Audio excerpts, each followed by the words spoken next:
almost ready. Just waiting for Facebook. All right.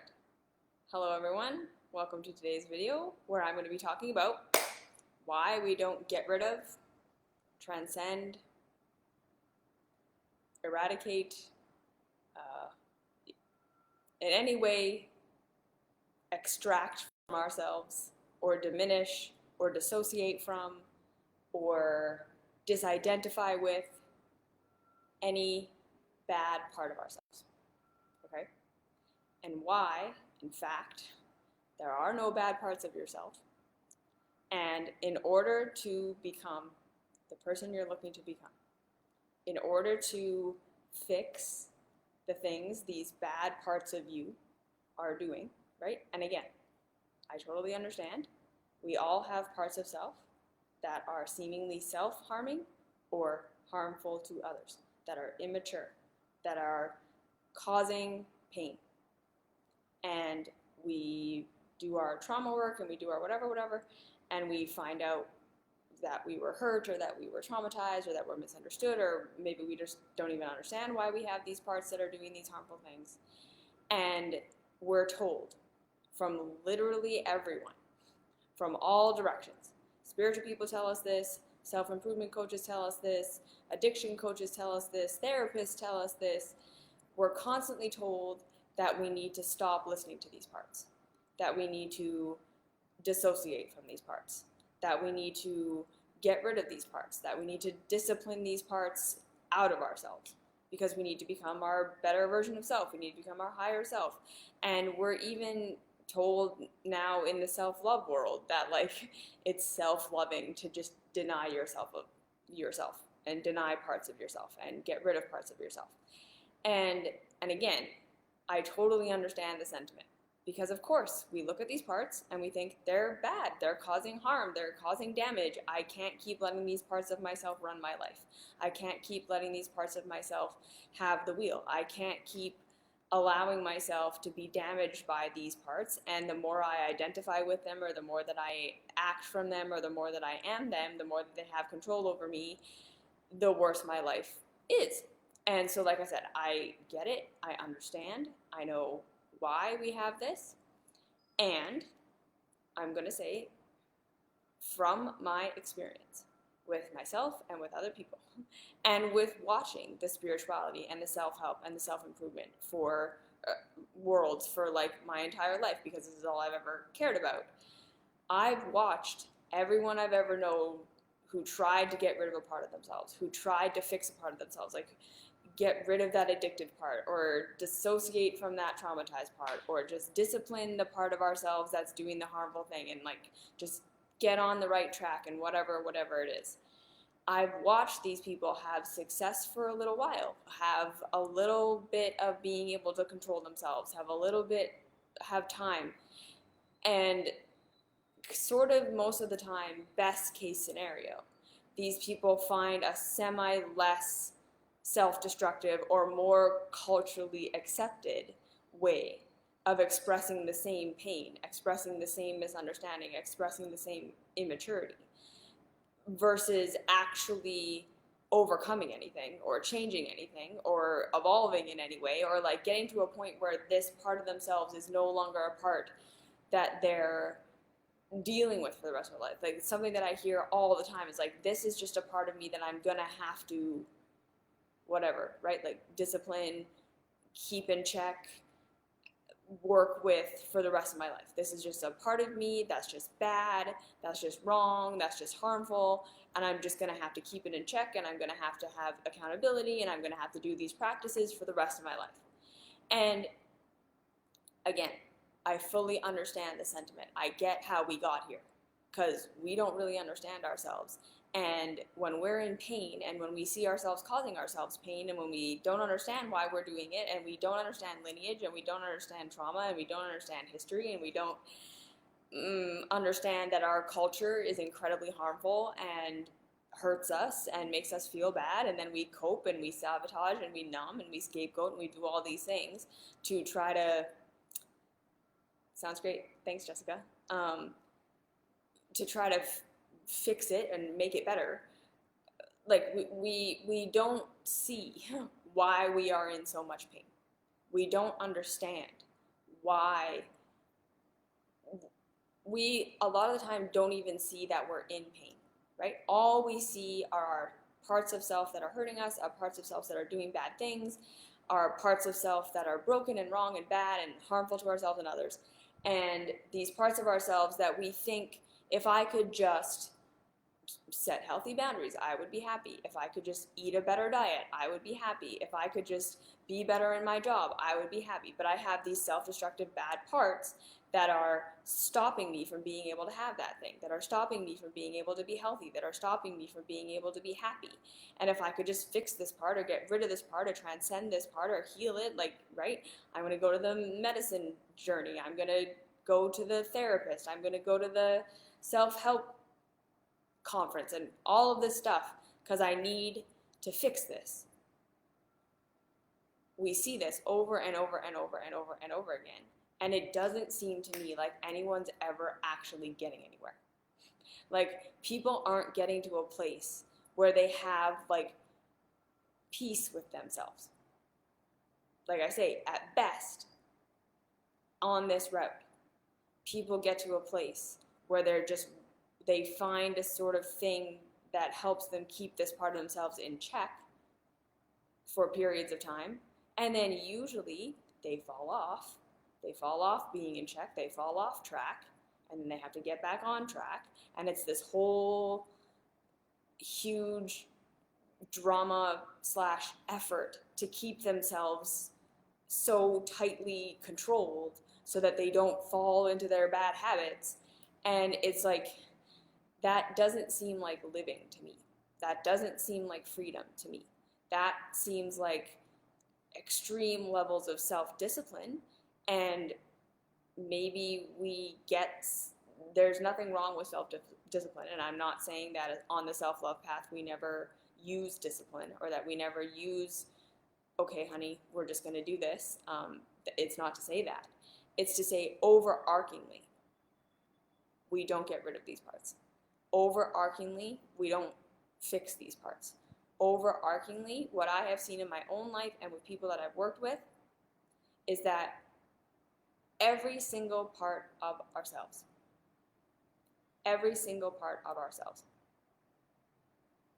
is a part of ourselves that is trying to get our needs met so that we can grow into what we are capable of growing into. There are no bad parts. This is the foundational, fundamental understanding of the true self-love path. There are no bad parts. The acorn seed, in order to become the acorn tree, doesn't have any part of itself that it has to get rid of before it can grow into the tree. It doesn't get rid of any part. Even the parts of the shell, like the outer shell, that break off at some point, turn back into the soil, turn back into nutrients, are absorbed by the tree. It does not get rid of a part. And everything that's inside that seed grows, matures, becomes bigger. In order to become the tree, every single part of that seed has to be utilized, has to be matured, has to be grown, right? It doesn't get rid of parts of the seed inside its DNA in order to become the tree. It doesn't say, oh, this seed part that I am isn't the tree, so it's holding me back from being the tree. No, it's every part of this seed is an immature part of the tree. Every single part of the seed is a part that when it grows, when it matures, it will become the tree. And it's unrecognizable as a tree in the seed form. And this is what we are all doing with ourselves. We look at the immature parts of ourselves. We look at the parts of ourselves that are addicted, that are coping, that are numbing, that are self-sabotaging, that are hurting others, that don't know how to communicate, that don't know what our needs are, that don't know how to, all of these things. and we think, that doesn't look like my higher self. That doesn't look like who I want to be. That doesn't look like the self-loving me. That doesn't look like the me who's successful in my career. That doesn't look like the me who's successful in my relationships. That doesn't look like the me who's healthy. So what do I do to get rid of this part so I can become that? That's what we're all doing, right? We all go, this is the impediment. This part of myself is the thing that's stopping me from becoming that thing that I want to become. We look at the seed and we go, this acorn shell isn't the tree trunk. So how do I get rid of the acorn shell so that I can become the tree trunk? And you go, you don't get rid of it. You mature it. The acorn shell turns into the trunk when it is allowed to grow. The parts of yourself you think are wrong, bad, and broken are not the parts you're going to get rid of in order to become who you want to become.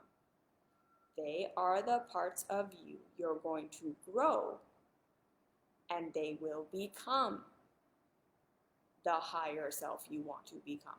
You are not going to become your higher self through getting rid of the parts of yourself that you will grow into this higher self. That is the bottom line. Just because the baby doesn't look like an adult doesn't mean you get rid of the baby so that you can get the adult. Right? We don't look at a baby and go, oh, we have to get rid of this baby. In order for it to become a teenager, it has to get rid of all this baby stuff. Right? Get rid of the baby hair, get rid of the baby legs, get rid of the baby arms. No. We mature and nourish and nurture and love and support and protect all the parts of that baby. And then what happens?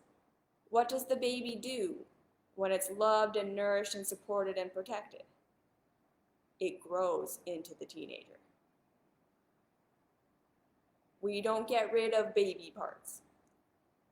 We mature baby parts into toddler parts, into child parts, into teenager parts. Right? Can you look back and go into your closet and find all your baby parts that you shed in order to become the adult that you are? No, you can't find those because you still have them on your body here. They're just bigger now, right? You can't go find your baby arms you took off so that you could grow your adult arms. There's no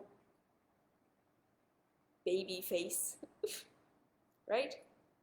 You grew, you matured, you developed, you expanded parts of yourself. And yes, okay, just a caveat, I understand. You lost baby teeth, you lost baby hair, right? Some things shed.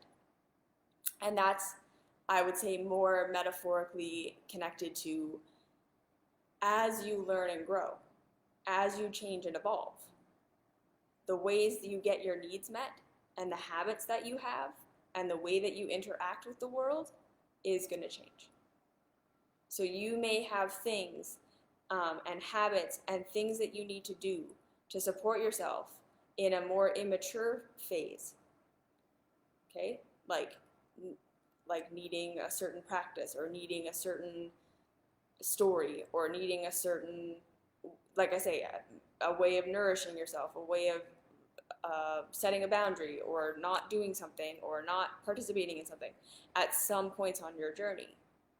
And then as you mature, as you grow, as you become stronger, you no longer need those things. You shed certain habits. But again, you shed those habits. You shed the behaviors You shed the ways of being that no longer match getting your needs met.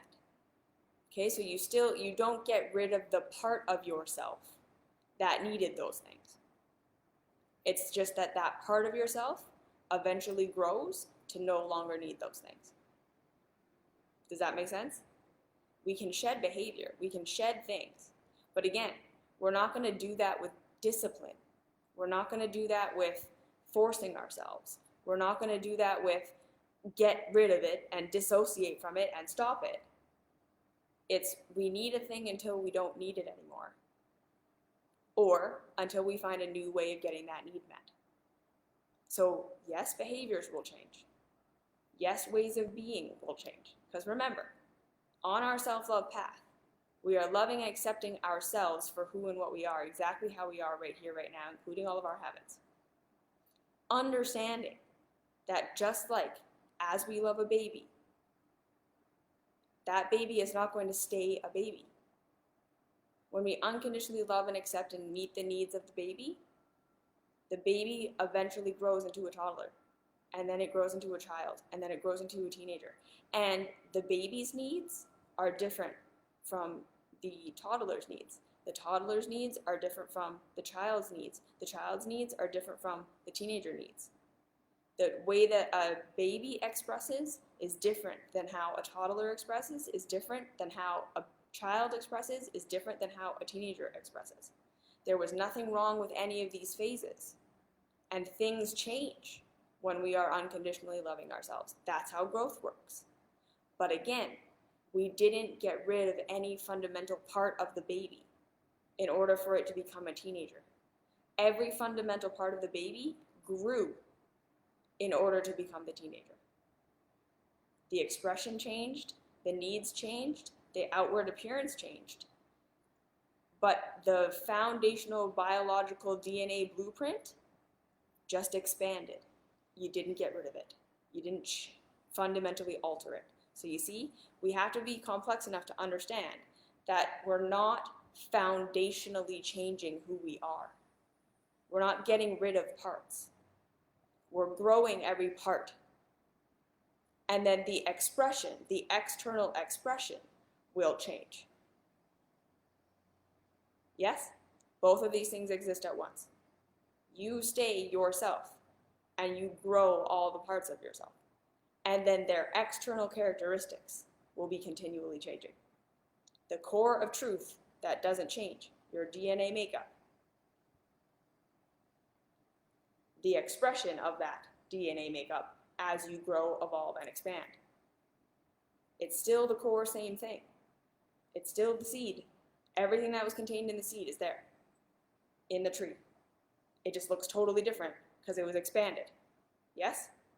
And the needs of the tree are different than the needs of the seed. So are we understanding this concept? Have I given enough metaphor? Every single part of yourself will be evolved for you to become who you want to become. It's the exact opposite of what literally every spiritual technique and tradition, for most part, are telling you you're supposed to do. Every other tradition that I know of, on some level, tells you you have to get rid of this part. You have to transcend this part. You have to get over this part. You have to get rid of your ego. You have to get rid of your bad habits. You have to get rid of your blah, blah, blah, blah, blah. The wounded inner child, the immature parts of yourself. And this is why humanity just keeps circling and circling and circling and never getting anywhere. Because we're just constantly stunting our own growth by trying to get rid of the parts of ourselves that are the parts that are going to grow.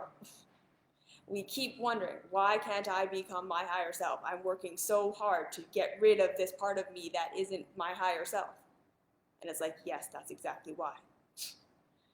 It's not your higher self because it's immature. It's not getting what it needs to grow. And the more we shove it down and try and get rid of it and try to diminish it and try to make it smaller, the farther we get from becoming our higher self. Because again, the seed cannot grow into the tree if it keeps trying to smosh parts of itself. The seed cannot grow into a tree if it keeps saying, well, this part isn't a tree, so we're just going to keep that like as small as possible. I hope this is starting to make sense. Right? Like, it has never made any sense to me. These teachings of get rid of your ego and get rid of this and get rid of this and get rid of this. I was just like, how do we become more complex, mature versions of ourselves if the thing we're doing is getting rid of stuff? Does that make any logical sense? Like, just does that make logical sense? If we're continually working to get rid of so that we can become more. Like, the math on that doesn't add up in my head. I don't know about you, but I don't know how subtraction equals addition. Again, does this mean we're never going to change the way a thing behaves? That we're going to replace a behavior with a new behavior? That we're going to replace a way of being with a new way of being? Of course not. Yes. But again, we don't get rid of parts. We mature them and they change. Absolutely. But it's still that part behaving differently, doing something more complex, doing something more evolved. All the parts of you that are destructive right now are going to be evolved into something more complex, more ordered, more structured, more creative, more in alignment with how reality, the complex reality, functions. And it's going to have a completely different expression that serves you better, but you didn't get rid of the harmful part. It's smarter now. It's more aware now. It's more evolved now. It's stronger now. Its actions are more complex and in alignment with reality. It's still there, just better.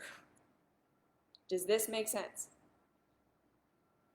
Because I know all of us have these parts of self that are causing harm and destruction. And we look at them and we don't understand them. We don't understand their positive intention. We don't understand why they're there. We don't understand how they're trying to help us. We only see the chaos and the destruction that they're causing. And it makes perfect sense in that moment to think, I just need to get rid of this. This is the thing that's causing me pain. And if I didn't have this part of myself, I would be happy, right? If I didn't have this clingy, needy part of myself, I could be in a healthy relationship. If I didn't have this part of myself that lets everyone walk all over me, I could have healthy boundaries and be happy and stop getting all walked all over. If I didn't have this part of myself that drank alcohol, I wouldn't be destroying my own life and I would be happy. If I didn't have this part of myself that overeats, I would be healthy and happy and everything would be great. If I didn't have this part of myself that literally resists doing what I know is good for me because someone told me to do it, I would be happy. If I didn't have this part of myself, whatever it is for you, but we all have it. We all have a couple of those parts. For me, right? One of my first ones. I'm so over-emotional. If I wasn't so sensitive and so emotional, people wouldn't hate me so much. People wouldn't find me so uncomfortable. Life wouldn't be so hard for me. Why can't I just be stronger? Why can't I just be less sensitive? Why does everything have to hurt so much? Why do I feel everything? My second thing, my body being so sensitive and so sick. Just like, why can't I fix my body? Why can't I get rid of this body? Right? Which turned into eating disorder at first, which again, I put quotes around it. Because like Now, looking back, I understand, right? I was completely allergic to literally everything I was eating. I was in chronic pain from eating. And so, like, no wonder I had a little bit of fear around eating. You think that would happen when literally every time you eat for your entire life, you are in pain. And I was so sick and I was so not getting my needs met that, of course, I developed some resistance to putting food in my body. But eventually, right? Okay? So what I'm going to say for myself, I tried to become stronger and less sensitive and get rid of this sensitive part of myself for years. I tried for years to get rid of the anorexic part of myself. For years. Therapists, books, working so hard, discipline, just controlling myself, trying so hard to fix these broken parts. Thank you, that's very kind.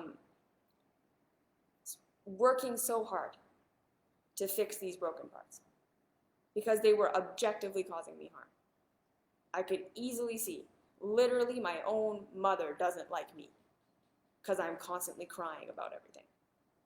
I'm a burden to everyone around me.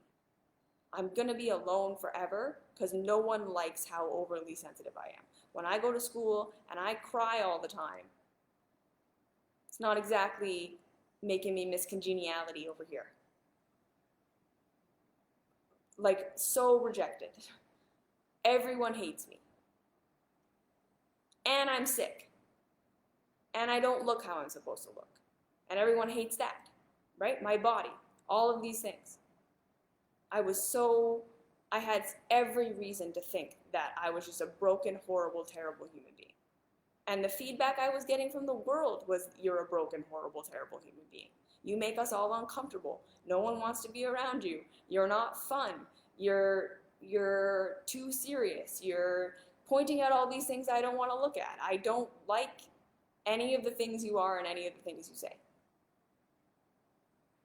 And it looked like it was hurting me, right? Like, even that point of, like, I'm crazy, and I mean that in, like, the literal sense, about food and my body, like, constantly thinking about what I'm going to eat next and how it's going to feel and what is it going to do to my body and how, and should I exercise and what if I did this and what if I did that and am I fat and did I gain weight and am I puffy and all these things, and thinking, oh, that's a broken thing. And everyone told me, right, you're obsessed. You need to get over this. And I tried. Okay? And I, as someone who grew up with chronic pain and was not allowed to quit anything and was not given the, like, oh, you're in chronic pain, that, comfort or benefit of the doubt, or you don't have to.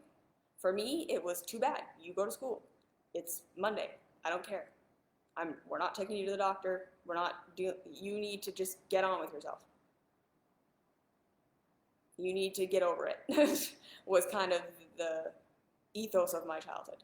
So I was someone who developed a very, very, very strong pain tolerance and a very, very strong capacity to push through things.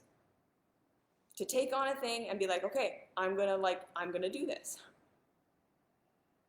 I'm gonna push through. So I'm going to fix this part of myself, I'm going to change this part, I'm going to control this part of myself. You better believe that I decided I was going to heal from anorexia.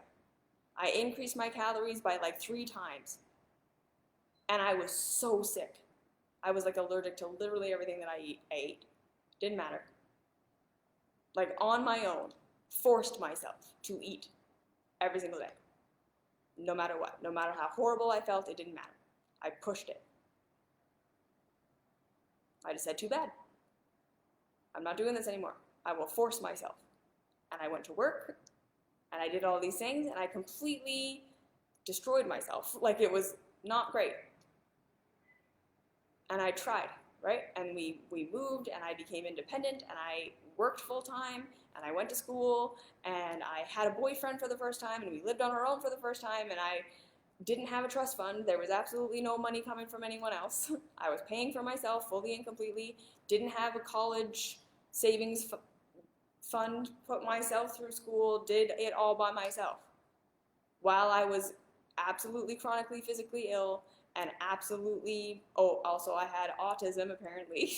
So like totally overwhelmed, overstimulated by absolutely everything, and was chronically ill, like really, really sick. And I did it anyways. So like I know what it's like to use the discipline and to just be like, too bad, I'm not going to be this way, right? And I just force myself, I'm not going to be so sensitive.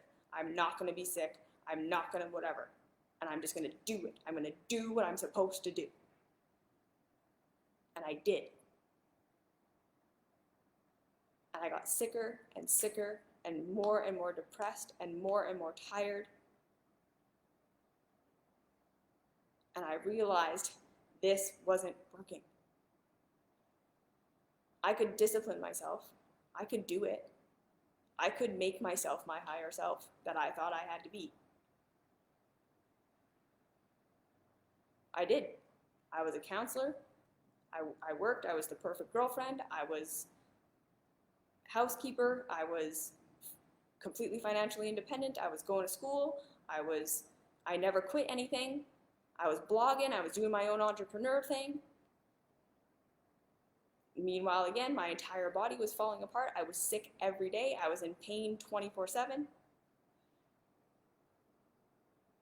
I know what it's like to say, I'm just going to push through this.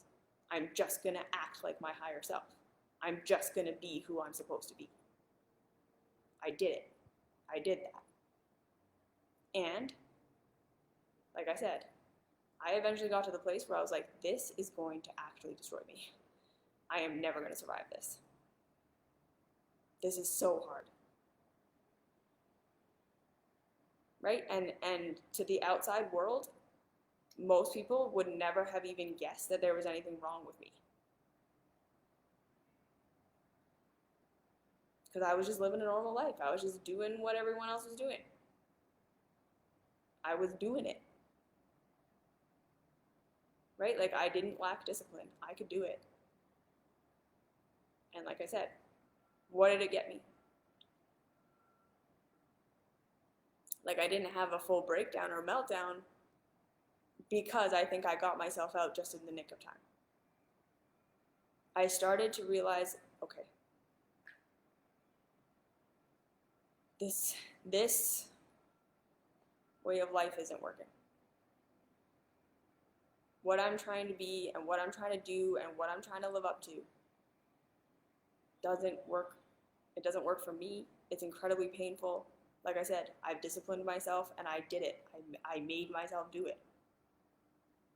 And it was so empty and so hollow and so painful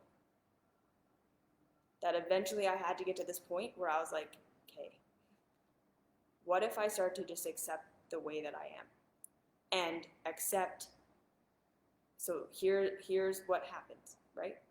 I start to accept the way that I am. I start to accept my sensitivity. I start to accept that I don't feel good and that my body is hurting. And yeah, I have all these fears and obsessions about food and my body and all of these things. And rather than looking at these parts of myself and going like, okay, I have to get rid of these parts because these emotional parts make me a bad counselor. These overly sensitive parts make me a bad, make it so that I can't be fully and completely present and available for absolutely everybody who ever wants anything from me ever, which is what I thought I had to be, right? So again, for a lot of the time we have these visions of our ideal self that aren't actually true. They're conditioning, but whatever. I had this idea that the perfect me that I'm supposed to be is hypersensitive and intuitive and picking up on everything, but strong and capable and always there for everybody and always on everyone's side and always there to take care of anyone who ever wants anything from me. And like I said, I just have to stop being so obsessed with food. I have to find this healthy diet. I have to find this way of being and then just do it right and then stick to it. And I could do that. Like I said, I was sick every day. Forced myself to eat every single day. Didn't matter. Found a diet that I thought would help and I just did it 100%. no matter how it made me feel. Because I could do discipline. I could do, this is who I'm supposed to be, and just get rid of that part of myself. And then, of course, right, as I'm doing this over and over, I would have periodic breakdowns. Periodic, just, I can't do this. Or I would get like a lung infection that would last for like 6 months or something like this, right? Like it would be trying so hard and then melting down and then trying so hard and then melting down, and I was on the same roller coaster everyone else is on. So like I said, slowly and over time, I started to say, okay, I have to look at these parts of myself that are sensitive, that are hurting, that are anorexic. And I have to say, okay, what's actually going on here? You're not a bad part. You're not a part that's holding me back from being my higher self. What do you need? What do you want? And that started a years-long process of like, whoa, I got really traumatized as a child. I developed a lot of really serious coping mechanisms because I was traumatized, because I was sick, because I was neurodivergent, because I was all of these things, and I did not get what I needed. I was not understood. I was not supported. No one was on my side. And in fact, everyone just wanted me to go away or fix myself or change. I was blamed for everyone else's pain. I was this family scapegoat. I was the scapegoat of my friends. I, like, from day one, was the black sheep and the, like, we're gonna dump everything on this. Everything that's wrong with all of our lives is now this person, this little baby's fault, was basically my life. Everyone just wanted to get rid of me or use me for something. I was a tool or I was an impediment.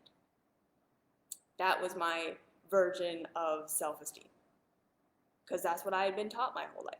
And the bottom line was the way that our culture functions, fashion and hustle and success, and the way that people socialize and the way that people eat and the way that people, I don't fit any of that.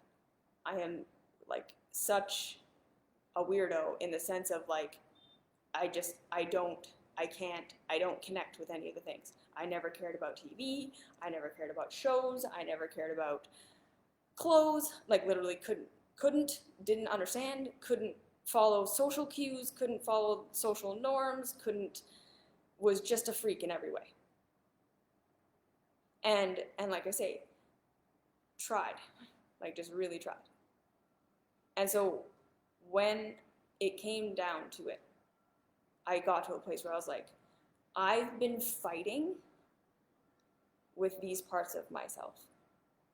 The sensitive part of myself, the anorexic part of myself, the overly sensitive, the can't do it parts of myself forever.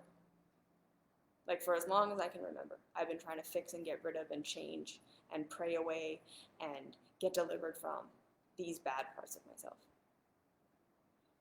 And I literally had a moment where I was like, I have to have a moment of reckoning. That I was like, if this is who I am, if this is what I am, I'm just going to accept it. Like I literally sat on my bed, and I will never forget this moment, where I said to anorexia, the voice in my head that was like, stop eating, stop eating, stop eating. I was like, okay, I hear you. I've been literally fighting with you for a decade. I've been trying to get rid of you. I've been trying to fix you. Because you're horrible. Right? You're mean. You tell me all the things that are ugly about me. You tell me that this is the reason no one will ever love me. You make it so that I'm obsessed about food all the time. I don't like you. You're totally horribly destructive. And I said to her, because I didn't even see it as a voice, I just saw it as this part of myself. I said, I'm not going to listen to you in the sense that I'm not going to give you the keys to the bus. Right? I'm not going to let you choose my foods for me. I'm not going to let you, I'm not going to stop eating. I hear you. I'm not going to give you the keys to the car. But I'm also not going to fight with you ever again. I'm not going to battle with you. I'm not going to try to get rid of you. I'm not going to try to make you smaller. And I looked at her and I said, I love you. What do you need? How are you trying to help me? What's hurting? I'm going to be here for you. That's what I did. Same thing with my hypersensitive part. The part of me that had emotional outbursts all the time, that were destroying my relationships, that made it so that I was hyper codependent, yeah, everything's fine, I'm going to do everything, and then explode. Like that was the, right? And I said to her, okay, I'm not going to try and make you so great anymore. I'm not going to try to make you the perfect partner. I'm not going to try and make you the perfect counselor. I'm not going to try and make you the perfect all these things. What do you need? You're exploding. So what's going on? You're sensitive. You didn't get honored for being sensitive. You got blamed for being sensitive, right? And I have to, right, make clear that, like, these weren't parts of myself I just hated because I didn't like them. They were parts of myself that I hated because people told me to hate them. I was instructed that these parts are bad. People did not like these things about me. And it was very, very real in my mind and in my body that if I accepted these parts, if I let myself be these parts, I was going to be alone and rejected forever. And I literally got to a point where I was just like, I can't keep fighting. I'm going to accept these parts. And lo and behold, because again, remember, I'm not saying that it is a requirement that all of us become our own safe place. Because I think some of us can get secure attachment from outside of ourselves. I'm not saying that every single person on the face of this planet has to learn to become their own safe place and their own secure attachment, and I'm not even saying that that's possible for everybody. What I am saying is, I'm just telling you from my experience, I didn't have someone to be a safe place for me. I couldn't afford therapy. No one around me understood how I was and what I was. I couldn't ask this of my family. I couldn't ask this of my friends. I didn't really have friends because of all of these things. Like, there was no external secure attachment available for me. So I was just in a situation where it was me or it was no one. So I'm telling you from my experience, I never had a secure attachment. I learned to be my own secure attachment. And it was possible. I can just tell you it was possible because I did it. But I'm not saying everyone should. I'm not saying everyone has to. I'm just saying this was my experience with this. I started to say, okay, even if I'm alone forever, even if no one else ever loves me or accepts me, even if these parts of me destroy me, I realized trying to not be these things was also destroying me. Working so hard to fix these parts of myself was destroying me. Like I said, I got there. I became the person I was supposed to become. I was her. And I was dying more than I think anorexia was ever killing me. And my sister can probably vouch for that. Me in Vancouver.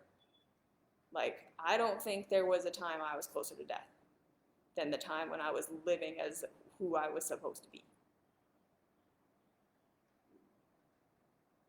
So I said, if you're going to kill me, I guess you're going to kill me. But I'm going to love you. I'm not going to go to my grave hating myself. And instead of that, instead of dying, what actually started to happen was, again, I started to realize that I had been traumatized. I wasn't just all messed up. I wasn't just hurting myself for no reason.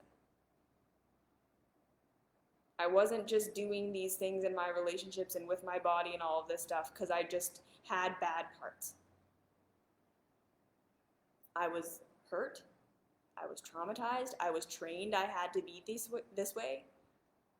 All these parts of myself got shamed and blamed and scapegoated and traumatized and didn't get to grow, didn't get to evolve, didn't get to become. And so they stayed immature and they stayed chaotic and they stayed destructive, right? The eating disorder part of me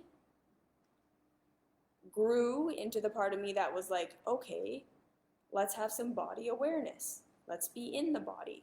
Let's feel what I'm actually feeling. Oh, I don't want to work jobs like this. It's too overwhelming for me.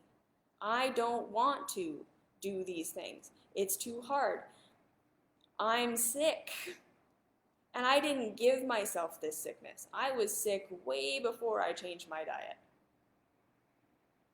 And I need support and research and changing the way that I'm doing things in a sense of like listening to my symptoms instead of trying to get rid of them. All of this, loving my sensitive parts and loving anorexia, became the way that I figured out how to live this life that I'm living now that actually works for me. I didn't get rid of the oversensitive, codependent, explode part of myself. I didn't get rid of anorexia. I evolved them.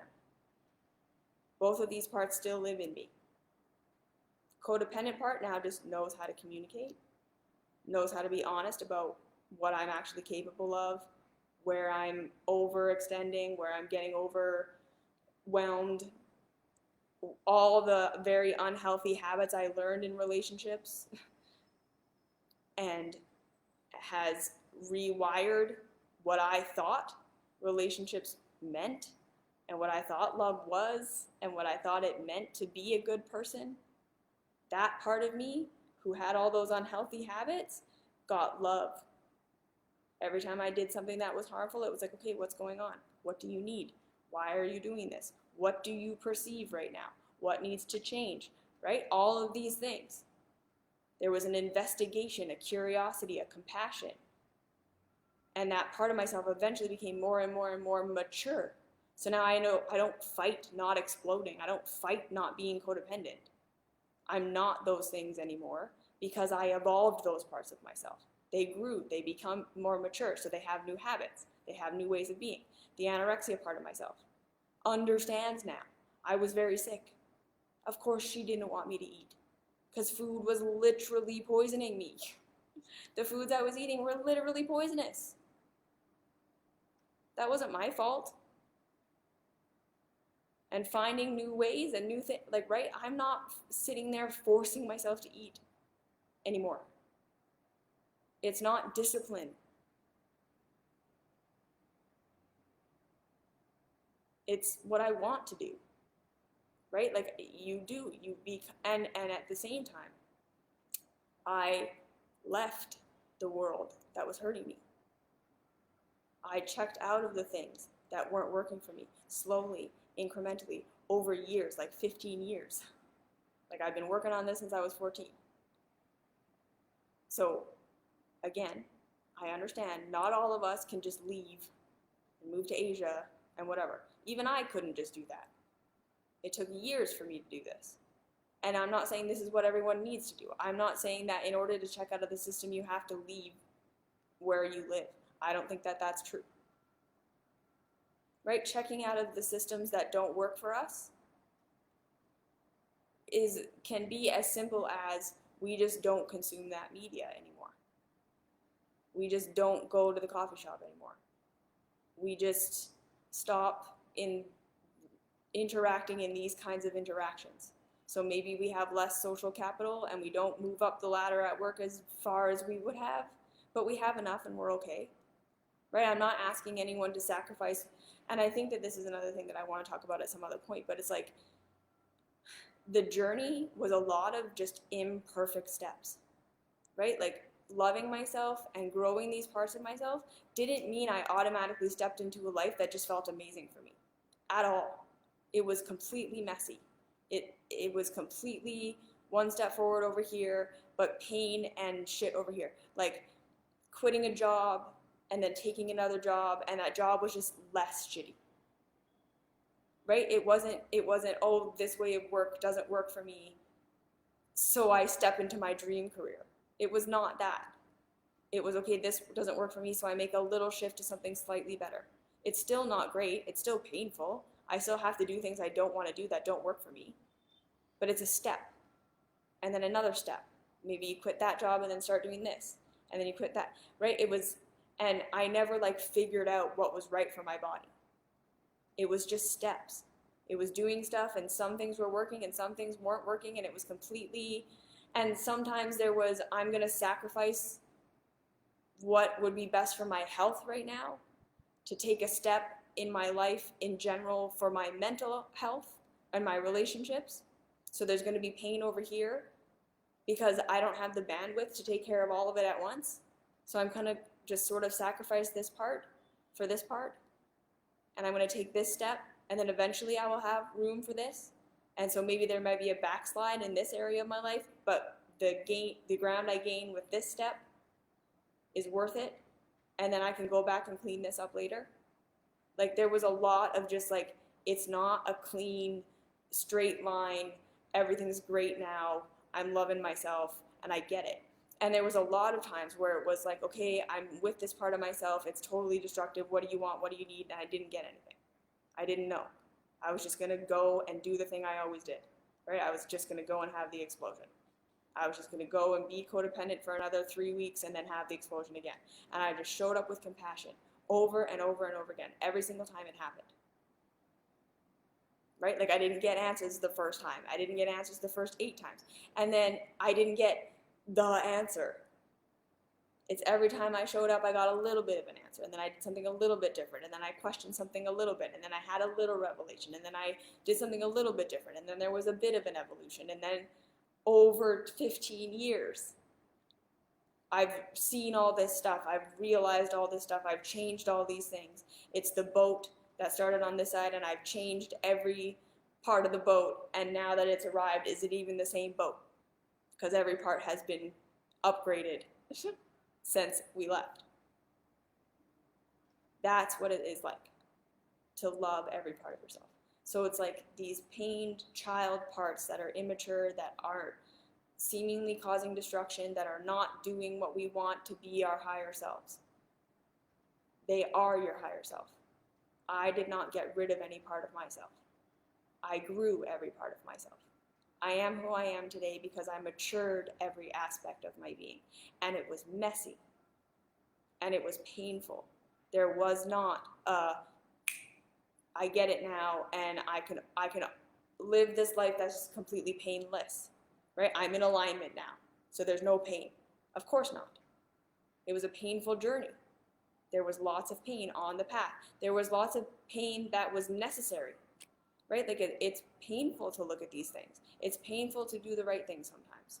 Like I said, like there were times where the right answer was eating, even though it's painful. Right? Like it didn't feel good. But the alternative was worse.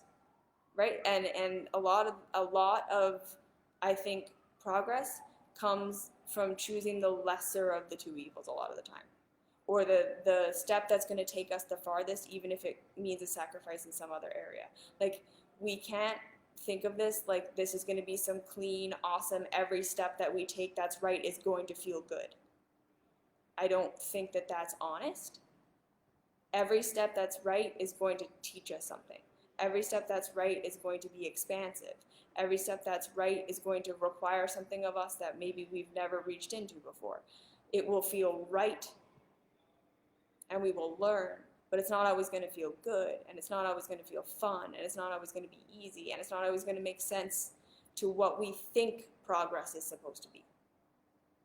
And like I said, loving ourselves is hard, and becoming our own safe place where we literally give ourselves the benefit of the doubt and show up with curiosity and compassion with every single part of ourselves for sometimes years without ever knowing why they are that way or what they need or what's going on.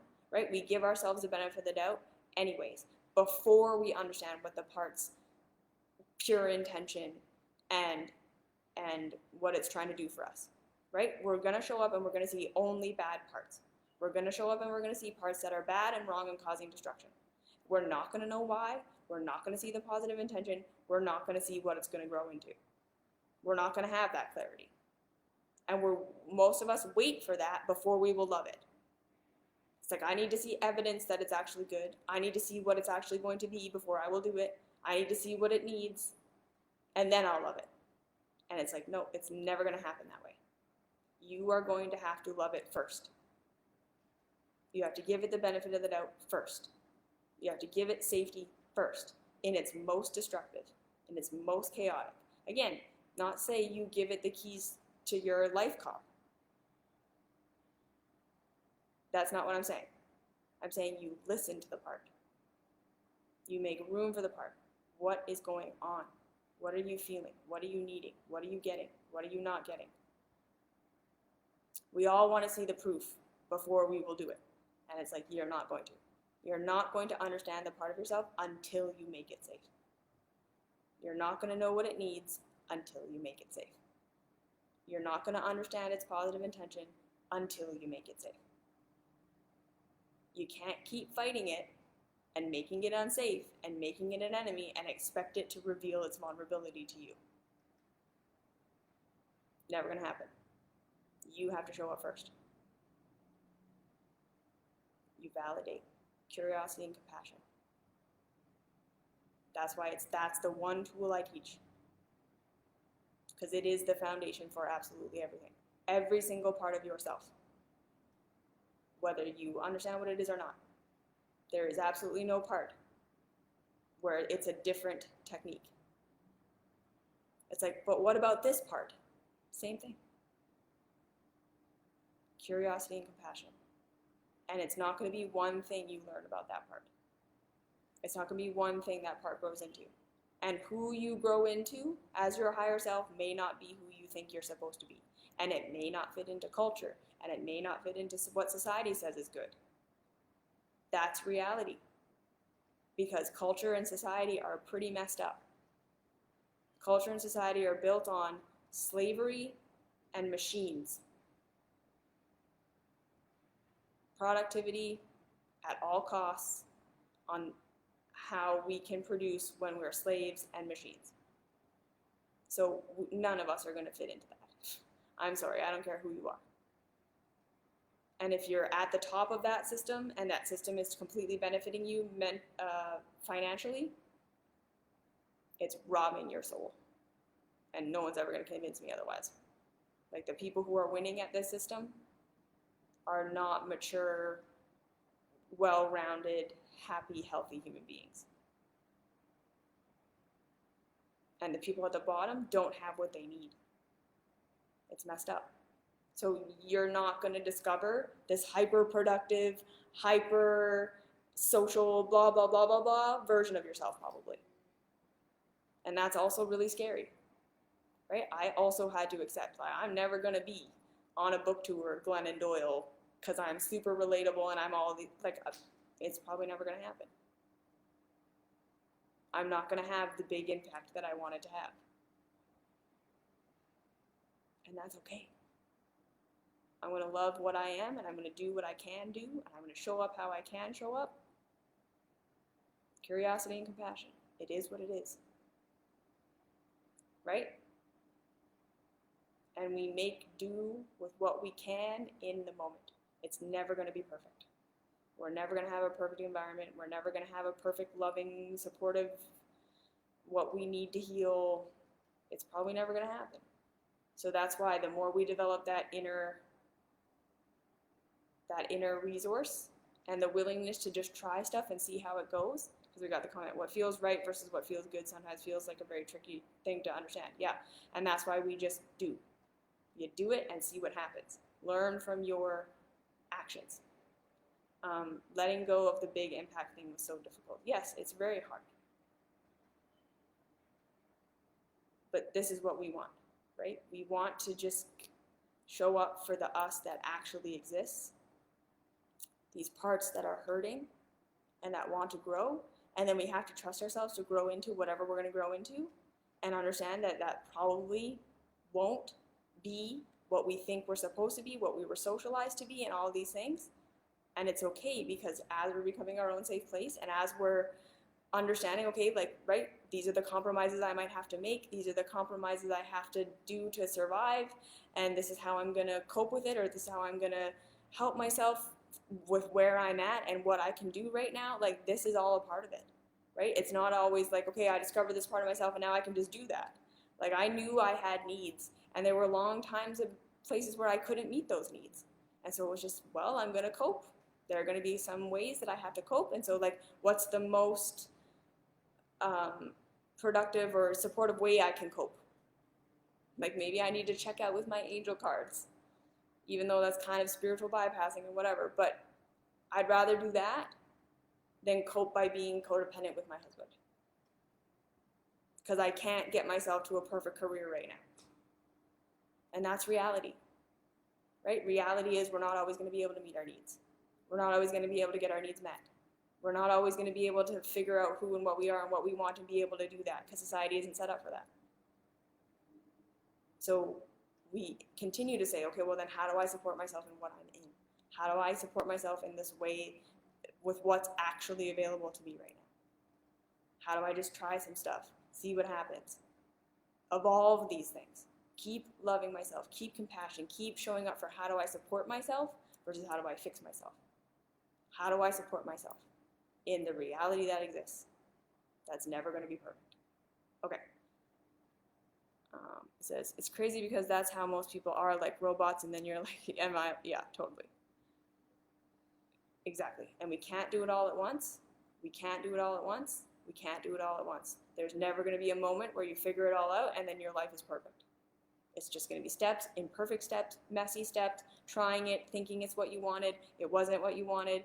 Society isn't set up for it. You can't actually do it. You can't get your need met in that way. You don't have the relationship. You don't have the thing. So how do I just keep supporting myself? It's just that tool. How do I just keep having compassion and doing for myself what I can in this moment, so that all these parts of myself can grow and evolve and get their needs met the best I can right now? Because there isn't a perfect. And like I said, how do I keep showing up for myself and seeing these parts of myself? I'm not going to get rid of the immature child part that got traumatized. I'm going to love that part of myself safe over and over and over and over and over again. And they're going to react over and over and over and over and over again. I'm not going to do it once or twice or for a month and then it's gone. It might be years. So we got to be down for the ride. Okay? So I hope that was helpful. I love you. Thank you for being here. This is my experience, I guess. I'm not trying to tell you this is who or what you should be or what is right for you. I'm just, if you resonate with this, I hope this was helpful for you. If not, I love you. I think you're great. Live your life. There's nothing wrong with you. There's no bad part of you. You're not going to get rid of any part. They're all going to grow. They're all going to become. So what if you just showed up for every part and said, I'm here for you. I love you. What do you want? What do you need? What are you not getting? What's hurting? How can I support you? How can I be there for you in the way that no one ever was? Right? Okay. That's that. Thank you. I receive all of your love. Thank you so much. Thank you for being here. Thank you for loving you. Thank you for giving yourself the benefit of the doubt. You literally make the world a better place every time you do it. When you stop fighting with you and that war inside, it really does change how you behave in the world, what your impact is on the world, how the world is, because the world is just an amalgamation of all of our impacts, right? It makes a difference. It makes a huge difference. So don't underestimate the power of this. All right. Thank you. Have a good day. See you next week.